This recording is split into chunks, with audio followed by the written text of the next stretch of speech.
Hi,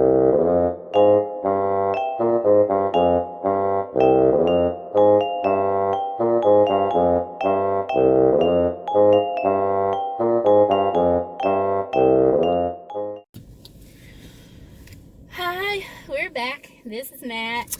This is Katie. This is On the Road Reviews with Matt-n-Katy. And we just finished watching The Good Liar with Helen Mirren. Helen Mirren and Sir Ian McKellen. Sir Ian McKellen. And that's all we can say. Pretty much. Pretty much. We can't say anything about the story or plot in this one because it'll ruin it. Not one word. So this might be a pretty short review. It's Helen Mirren and Ian McKellen, so you know even if the script is poopy, they're going to be amazing because they've both been in some clunkers of movies, but they're always great. They were fantastic. Both of them. There were moments where it was like, oh my God, you could just do a master class in acting just by the expression on their face right now. Yeah. So it's a really good movie. All I can really tell you is it's a heist mystery kind of film. Yeah. It's a con artist movie. It has a lot from the trailer. And it has a lot of the typical ticks and feels and movements of that kind of movie. But number one, it's directed by Bill Condon, so you already know you're getting some top of the line stuff. And even though it has all of those familiar tropes from these kind of movies, the story is so well written. And so much more than I expected it to Yeah, be. there's so much more there. More. That once it all wraps up, you're just like, whoa. Yeah. It was really well done. There's but like, as I ding, said, ding, ding, yeah, we 6 can't times really... you're like, what? Yeah, we can't really say anything. I can tell you that there's no... At least I didn't see any like red herrings. Usually in these type of movies, the writers or the directors will place something in there to make you, to kind of look away. Look over here. Don't look at what's going on. And there are no pointing. There's no look at this, or look over there instead of here. Everything that you realize or start to suspect is happening happens very organically. Yeah, it's very subtle. There's nothing that makes you go, oh!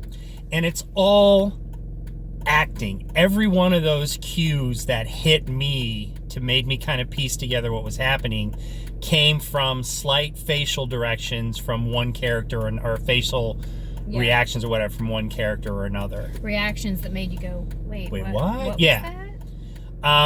The other thing I want to talk about is the music in this movie. The score was wonderful. It was fabulous. I don't know who wrote the score, but I absolutely loved it.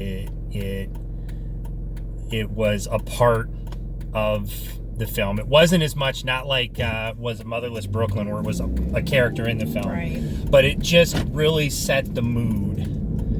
From the beginning. It starts out with deep strings and oboe, even while the production company all the titles are cards coming up. It's just, I was like, oh, okay. If you're going to start with bass and cello, I'm going with you. The other thing I loved about it was the look, the cinematography in the film, and the location shots. Yeah, everything was really good. And good Lord, Helen Mirren is stunning. The woman is stunning. She's beautiful. There are moments where she has this very long You've said scarf. it at least 3 or 4 times. Because she is just one of those women who just is so immensely comfortable in her own skin that every bit of clothing, even just personally in talk shows and stuff, everything that she has on just feels like it's always been there. She has this thing where she has this very long pashmina scarf kind of thing just draped, and it's this perfectly beautifully draped thing, but it doesn't look artificial at all. It just looks like, oh, well, yeah, that's what you would do if you were Helen Mirren. You would just throw that over there, and it would fall beautifully. Nobody else had a hand in that. She just did that herself. She is stunning, and she is brilliant. Her and Ian McKellen together. Brilliant. And the guy who played the Steven, the grandson, was really good. I don't fabulous. know who he is. And I'm like, I don't know who this kid is, but I've seen him in Doctor Who before. I'm pretty sure I've seen him in Doctor Who. Of course you have. And then the guy who played Vincent, I've seen him before as well. He looked or at familiar least to me, but I've I don't know. recognized his voice. He has a very distinct voice. So yeah, that's unfortunately, guys, that's all we can really talk can't. about on this one. It's a weirdly plot heavy movie, but it's also a character movie. Yeah, I would also. It's a really hard thing to ever get both. I would also like to say it's slow, but it's deliberately slow. Not draggy slow. It doesn't drag, but it's not if it takes the beats. If you're looking for, a cross between, I don't know, Snatch and Dirty Rotten Scoundrels, you're not going to find that here. It's not this the is Italian a deliberately Job. It's not Ocean's 11. This paced is movie. It's a long con, so it takes its time to. But it works, and it pays off. Just trust me. It really does, because if it had moved faster, you would have been going, wait a minute, who's gonna buy into this? Exactly. This is, Exactly. And even even the last 20 minutes of the film picks up a lot. But no, they really don't. But it picks up enough just to give you the ending, but it still keeps with that pace, which I thought was interesting. I mean, there's some action in the ending, but it's not at all what I was expecting. I didn't mean it certainly turns into a Michael Bay movie. I just meant things at the end. They pick up a little bit, but appropriately so.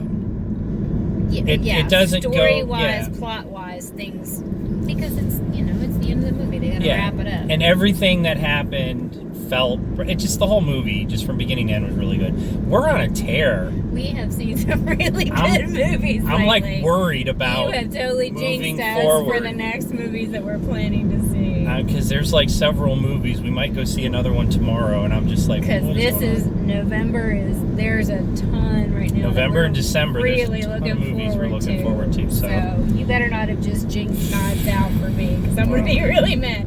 But we did see some clunkers before these, so that'll even it out. It's just these last couple they've been. All right. You've left them with that kind of adrenaline rush, going, "Oh my God, that was so good! I want everybody to go see it." Yeah.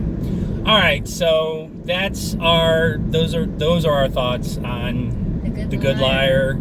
As always, go see it. Please go see it. As always, if you like what you see here, please click subscribe, like. We'd love to see your thoughts on it if you've seen it. Please. And like I say every time, if there's something you want to hear our thoughts on, a movie or something, let us know.